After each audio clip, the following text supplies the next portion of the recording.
Madame, Monsieur, bonjour et merci de nous suivre sur la chaîne Djouroup TV, la chaîne des valeurs du développement. Nous avons le plaisir de recevoir en invitation Madame Abi, Monsieur Olivier et Madame Koumba. Est-ce que pouvez-vous vous présenter aux Sénégalais qui vous regardent sur la chaîne Djouroup TV? Oui, bonjour tout le monde. Donc moi je m'appelle Diallo Abi, artiste plasticienne. Et là, je suis avec Koumba Diallo, ma grande sœur, et Olivier, Catherine, son mari. Donc on est tous les trois associés. On a créé cet espace Babalaji. On vous en parlera tout à l'heure. Merci. Bonjour à tous, heureux de vous retrouver sur cette chaîne. Merci. Merci pour votre invitation avant tout. Donc je suis Madame Diallo Koumba, je suis d'origine sénégalaise, Alpulaar, et je suis associée pour le projet Babalaji Event où nous nous trouvons aujourd'hui. Merci. Bonjour Olivier, Catherine, donc mari de Koumba, le beau-frère de Abi.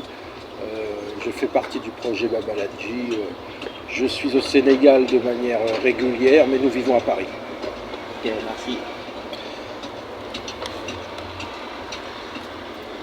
Que veut dire Babalaji Events?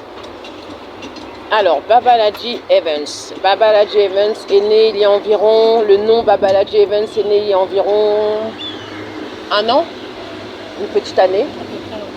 Alors, Babalaji fait référence à Baba en peul, qui veut dire père, et El Hadj, qui référence tous les voyages qu'il a effectués à la Mecque.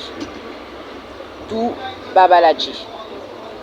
En fait, c'est aussi pour lui faire honneur par rapport à tout ce qu'il a construit entre Paris, Fouta et Dakar, notamment cet immeuble où on se trouve aujourd'hui.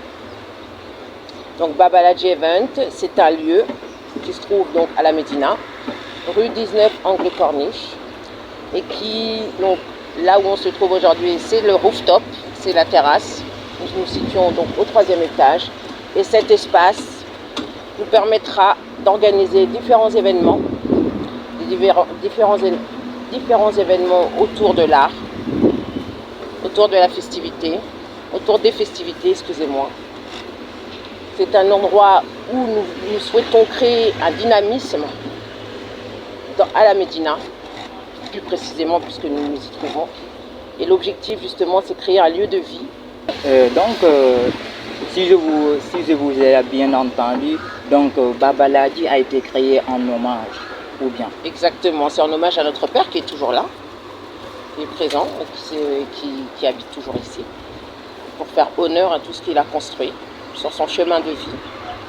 Donc nous avons décidé d'aller dans sa continuité. Un père aimable quand même. Un père plus que aimable, plus que riche en idées, sachant que c'est un architecte, un autodidacte architecte, de base chef ferrailleur. Et donc il a construit avec beaucoup de force et d'envie pour que ses enfants, ses 8 enfants, puissent avoir justement à la fois savoir parler le peul, la base, parce que un Alpulaar qui ne parle pas peul, c'est pas un Alpulaar, d'après ce que j'ai compris. Et bien évidemment faire honneur justement aussi à tout ce qu'il a pu construire, comme je vous le disais tout à l'heure, entre Dakar et Paris, et Fouta, Médina Dialbé plus précisément, à la frontière de la Mauritanie. Donc pour nous, c'est la base, le fait de pouvoir justement faire honneur et honorer justement tout ce qu'il a pu construire. Et voilà, et nous, avec Abi et avec Olivier, on a décidé d'aller dans ce dynamisme-là et de pouvoir aujourd'hui arriver à faire quelque chose qui soit digne de tout ce qu'il a pu faire sur son parcours. Ok, Madame Abi, est-ce que vous pouvez en résulter? Oui, alors moi je dirais que Baba c'est plus un artiste dans l'âme. Chacun est comme il a envie de le voir au sein de la famille. Donc bon, par rapport à Babalaji, c'est vrai que c'est père déjà, on peut lui rendre hommage. Et par rapport à tout ce qu'il a vécu, tout ce qu'il a conçu même, chacun de nous a un côté artistique et je pense qu'on tient ça de lui parce que bon, le fait d'avoir des idées quand même, un domaine artistique dans chaque branche au sein de la famille, on tient ça de lui, donc c'est pour ça que le côté artistique, le côté events, c'est important parce que bon, c'est quelque chose qu'il a en lui, même si inconsciemment il ne le sait pas, mais c'est quelque chose qu'il a en lui et c'est important. Donc en quelque sorte, c'est lui qui vous a inspiré. Oui, c'est lui qui nous a inspiré, par rapport au bâtiment, par rapport à même son parcours. Le Babaladji Events, ce sera un espace culturel, il y aura de la restauration aussi, puisqu'il a tenu un restaurant à Paris, donc on essaiera de prendre le relais. Côté artistique, côté gastronomie, de beaux échanges. Il y aura un peu de tout dans Babaladji. Monsieur Olivier? Je crois que tout a été dit. Pour confirmer un peu tous ces propos, effectivement, il y a l'hommage qui est rendu à mon beau-père et qui me paraît tout à fait légitime. Et ensuite, ce qu'on veut, c'est effectivement créer un lieu de festif avant tout, de mixité. Alors, mixité, ça veut dire beaucoup de choses, mais on voudrait vraiment associer des artistes de Dakar, mais aussi faire participer les jeunes de Médina, créer vraiment un lieu culturel ici, culturel, artistique et vraiment festif. Et est-ce que pouvez-vous nous parler d'Utopie? Alors Utopie, au fait Utopie c'est une exposition qu'on organise qui se déroulera le 17 mai, ce vendredi 17 mai à 17h.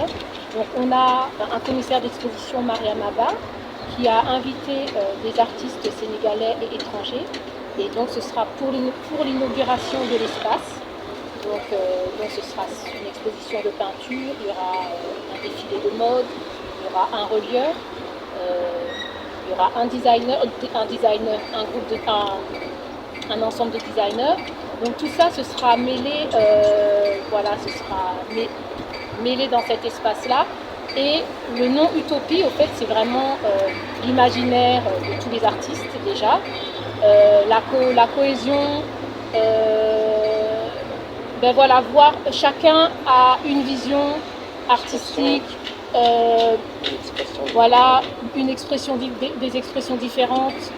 Donc voilà, ça tourne autour du rêve, de l'imaginaire. C'est pour ça qu'on a nommé cette exposition Utopie. En fait, c'est le titre de l'exposition. Alors concernant les artistes, il y a des artistes peintres, donc Baye Diaga Diouf qui réside au Sénégal, qui est un artiste talentueux et inconnu. Alors il y a Salomon Moneyang, un artiste camerounais qui vient exposer. Et ce n'est pas sa première parce qu'il a déjà exposé à Dakar. Alors Faza Marem, qui est la styliste, créatrice textile.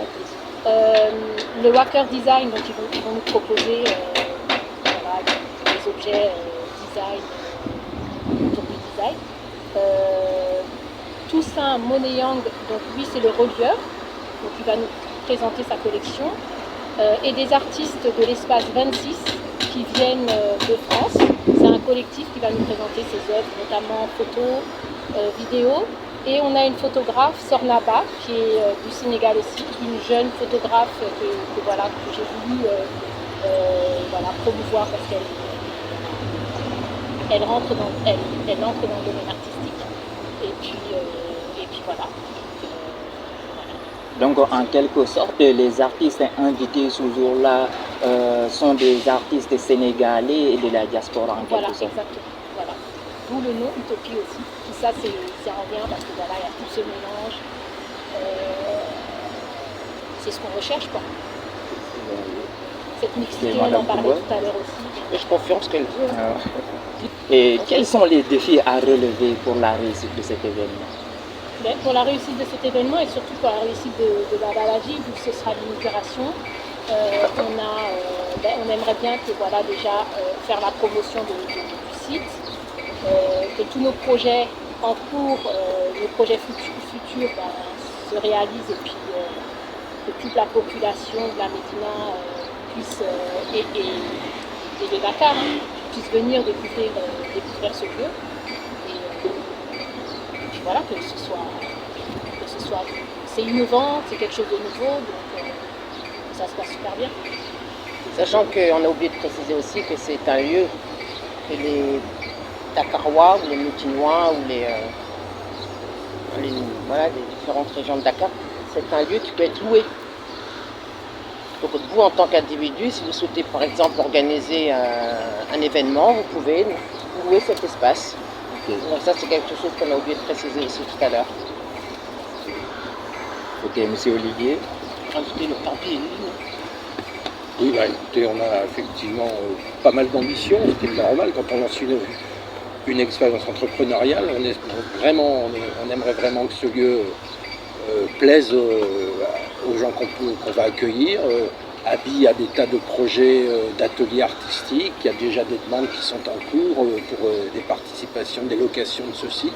Donc voilà, on espère que très rapidement, si le lieu plaît, les résultats seront au rendez-vous. Donc, en attendant Mariam Ba, je vous remercie, monsieur Olivier, madame Okomba et Abi. Merci de votre Et merci à Djour Groupe TV. TV pour votre invitation. Non, Merci à vous. C'est nous qui vous remercions. Merci infiniment et une très bonne continuation à vous. Ok, merci. Mesdames et messieurs, bonjour et merci de suivre Groupe TV, la chaîne des valeurs et du développement. Nous sommes ici pour recevoir en invitation madame Mariam Ba, actrice culturelle mais aussi commissaire d'exposition. Bonjour madame Ba. Bonjour, merci de me recevoir. C'est nous qui vous remercions. Est-ce que pouvez-vous vous présenter aux Sénégalais qui vous regardent sur la chaîne Groupe TV? Bonjour, je suis Mariam Ba, je suis juriste de formation, installée à Paris avec une grande présence au Sénégal, ici, notamment à Dakar. Et je suis également commissaire d'exposition pour l'exposition Utopie qui aura lieu à partir du 17 mai. On vous attend nombreux. Ok, merci madame. Vous êtes commissaire d'exposition. Est-ce que pouvez-vous revenir sur l'organisation de cette exposition prévue le 17 mai? En fait, moi, j'ai participé à la Biennale 2022 en tant qu'assistante pour différents artistes. Et j'ai voulu remettre le couvert en 2024. J'ai contacté Abi parce qu'elle est très présente sur les réseaux sociaux. C'est une actrice culturelle qui fait beaucoup, en tout cas pour le milieu de l'art à Dakar. Et on a réussi à se mettre d'accord pour travailler autour du thème de l'utopie et faire partie intégrante de la programmation de la Biennale 2024. Ok, mais est-ce que pouvez-vous revenir un tout petit peu sur le mot utopie? Le mot utopie, en fait, c'est Abi qui a eu l'idée. Et moi, ça me parlait parce que le thème initial de la Biennale, c'était l'éveil, Wake Up. Et on a voulu réunir plusieurs artistes différents, des photographes, des peintres, des relieurs d'art. Et c'est un peu cet imaginaire, en fait, qu'on voulait réunir en un seul endroit. Et ça faisait écho au mot utopie.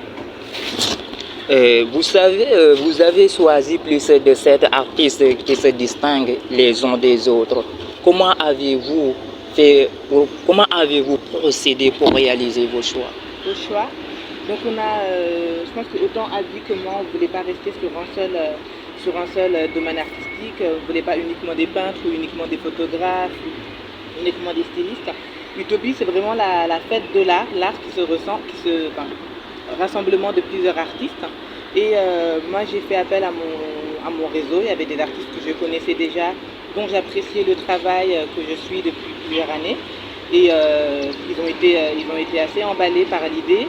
Et je pense qu'Abi a fait pareil également. Elle a aussi, vu qu'elle vit depuis plusieurs années à Dakar, elle a aussi un carnet d'adresses bien rempli, si je peux dire. Et voilà, en fait, on a parlé de l'idée à nos contacts respectifs. Donc, il y en a que Abi connaît mieux et d'autres que moi je connais mieux. Et on a un peu mélangé, fusionné nos idées toutes les deux. Et au niveau du choix, c'était vraiment au niveau de la sensibilité artistique. En fait, si on est touché, moi en tout cas, c'est comme ça que je choisis les artistes avec qui je travaille. Si je suis touchée par leur travail et que leur travail raconte une histoire particulière, j'ai envie de travailler avec eux et on essaye de monter le projet. Donc, en tant que commissaire d'exposition, c'est Madame Abi qui vous a aidé au choix des artistes. Moi, je lui ai proposé les artistes avec lesquels j'avais envie de travailler et ça a eu l'air de les convenir également en fait. Donc on va dire que c'est un travail qui a été fait en bonne intelligence entre nous deux. Oui. Un travail d'équipe en quelque sorte. Exactement, voilà. Quel est votre regard sur ces artistes? Moi, je suis assez contente de la diversité des artistes parce que on a des artistes qui viennent d'un peu partout. On a des artistes du Sénégal, mais pas uniquement de Dakar. On a des gens qui viennent de la Somone, de l'intérieur du Sénégal. On a un artiste camerounais, donc on ne voulait pas vraiment que ce soit uniquement sénégalais. Et on a aussi des artistes qui viennent de France, qui viennent de Paris, qui ont plusieurs origines, Cameroun, Tunisie. Donc en fait, le mot d'ordre un peu du choix des artistes, c'est la diversité aussi bien artistique et géographique. En fait, on a des artistes qui viennent d'un petit peu partout et qui ont différents corps de métier. Différents corps de métier comme l'art, le design et la reliure aussi ou bien? Exactement, on a une styliste qui sera là, Faza, donc, qui nous présentera sa collection. Là, c'est plutôt du stylisme, de la mode. On a un relieur d'art qui travaille avec le cuir et qui nous présentera également ses créations. Des artistes visuels, des peintres, des plasticiens. On aura également une exposition qui sera projetée ici. Et donc voilà, on a un petit peu balayé, en restant bien sûr cohérent, mais balayé, enfin toqué à plusieurs portes artistiques. Mais est-ce que pouvez-vous revenir sur l'artiste Faza? L'artiste Faza, donc Annie la connaît mieux que moi, mais c'est une styliste en fait sénégalaise. Originaire de l'ancien lieu ou bien? Originaire de Saint-Louis, exactement, comme moi, si je peux le glisser. Je suis également originaire de Saint-Louis. Donc Saint-Louis, c'est vraiment c'est un berceau créatif. Hein. J'y étais encore hier, j'en reviens, et que ce soit au niveau artistique, stylisme, pardon, on a vraiment de grandes personnalités artistiques en fait à Saint-Louis. Et puis ça se rejoint très bien avec Dakar aussi, qui bouge très bien au niveau de l'art, donc très bien. Et selon vous, quelle est la place de l'art dans la société? Pour moi, l'art dans la société, c'est crucial, je dirais même primordial. C'est un moyen de faire passer des messages qui ne sont pas forcément audibles au quotidien. On a l'habitude de dire que l'art est politique. Moi, je m'entends un peu avec cette citation parce que c'est le meilleur moyen de pouvoir exprimer son point de vue, ses idées sociétales, politiques, etc. Donc pour moi, l'art, c'est quelque chose qui est primordial et qui devrait être plus mis en avant, en tout cas actuellement au Sénégal. Donc à travers l'art, on s'exprime. Voilà, tout à fait. Je pense que c'est un bon moyen pour faire passer des messages qui n'auraient pas pu être entendus ailleurs. C'est ça. Et qu'est-ce qui confère une œuvre d'art de la valeur? Ça dépend de comment la personne qui la regarde est touchée en fait. C'est ce que j'aime bien au niveau de l'art, c'est que c'est très... moi je peux être touchée par une œuvre d'art et ce ne sera pas forcément votre cas ou celui de Abi ou autre. C'est vraiment comment l'art est reçu au niveau de la personne qui regarde. Effectivement. C'est ce qui est le plus important. Effectivement. Et le biennale de l'art africain contemporain a été reporté au mois de novembre. Quelle est votre approche par rapport à cette décision des autorités étatiques? C'est vrai que cette décision, on l'a vécue de manière assez difficile parce que c'était relativement tôt. On l'a su 3 semaines avant le début de la biennale. Après, je ne vais pas commenter à titre personnel la décision qui a été faite entre les organisateurs de la biennale et l'État. C'est vrai qu'on a trouvé ça un petit peu dommage au niveau de l'organisation en amont qui était déjà faite par les différents acteurs culturels. Maintenant, elle est reportée au mois de novembre. On attendra, on verra ce qui va être fait en novembre. Mais quand même, ça n'a pas changé le début quand même. Au niveau de notre exposition, Oui, non, nous on a souhaité la maintenir, même si enfin, déjà elle est on fait partie de l'Europe, on n'était pas dans les exposants officiels, entre guillemets, en tout cas du IN. Et je trouve que c'était important, en tout cas, sans vouloir remettre en question la décision étatique qui a été faite, mais c'était important de maintenir cette exposition déjà pour les acteurs culturels derrière. Là, vous voyez, aujourd'hui, il y a des menuisiers, il y a beaucoup de personnes qui sont investies, enfin beaucoup de travailleurs de l'ombre, en fait, j'ai envie de dire, qui sont investis dans cette biennale et qui comptent sur ça, en fait. La biennale, je ne vous l'apprends pas, mais c'est un événement énorme qui fait manger des gens, en fait, aussi. Donc, en l'annulant quelques semaines avant, on aurait aussi contribué, nous, à notre petite échelle, à des problèmes financiers pour d'autres personnes qui travaillent sur ce sujet. Donc on a longuement réfléchi, Abby, moi et les autres artistes, pour savoir si on conservait l'exposition Utopie ou si on la reportait au mois de novembre. Mais voilà, par rapport au travail des artistes qui a été fait, comme je vous l'ai dit, il y en a qui ne viennent pas de Sénégal, qui ne viennent même pas d'Afrique en fait, qui viennent de Paris ou autre. Et donc il y avait des engagements qui avaient déjà été pris. Ça nous semblait un petit peu difficile à notre niveau de l'annuler. mais tantôt vous avez parlé des gens d'ombre. Est-ce que, en quelque sorte, pouvez-vous nous dire un tout petit peu de ces gens d'ombre-là? Oui, bien sûr. On travaille avec des menuisiers, de l'encadrement pour les tableaux. On travaille également, là on aura le vernissage, on aura des traiteurs, des photographes, des stylistes également qui vont également habiller les artistes. Et c'est des gens dont on ne voit pas forcément le travail, mais qui sont en première ligne et sans qui on n'aurait pas pu être à ce niveau. Comme vous voyez, le rooftop La Médina, on l'a rénové, le rooftop Babaladji, pardon, on l'a rénové en fait.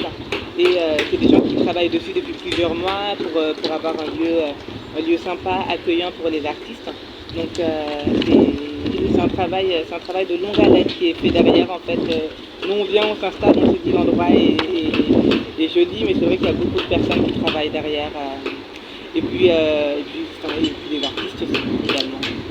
C'est ça, oui. Mais tantôt vous avez parlé du mont rooftop.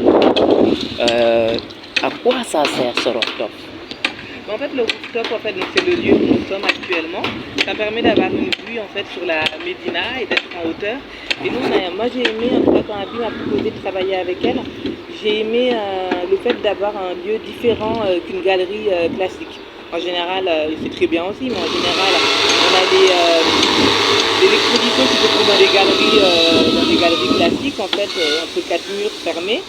Et là, on trouvait que c'était bien aussi, ça collait avec le thème d'utopie et voilà, pouvoir laisser libre cours à notre imagination. Et on trouvait que c'était bien d'être en hauteur, d'avoir une vue sur Dakar et d'avoir un lieu un peu atypique en fait. Donc le rooftop, ça permet d'être en hauteur et d'avoir un endroit un petit peu différent de ce qu'on fait d'habitude. Et effectivement, parce que c'est différent du classique.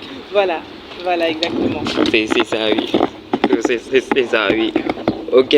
Merci beaucoup, Madame Mariem, qui nous a accordé cette interview avec un emploi du temps chargé. Malgré tout, elle a répondu à nos questions. Je remercie aussi le caméraman Abdul Aziz Diouf. Merci de votre écoute et de votre fidélité sur Djouroup TV. Au revoir. Portez-vous bien.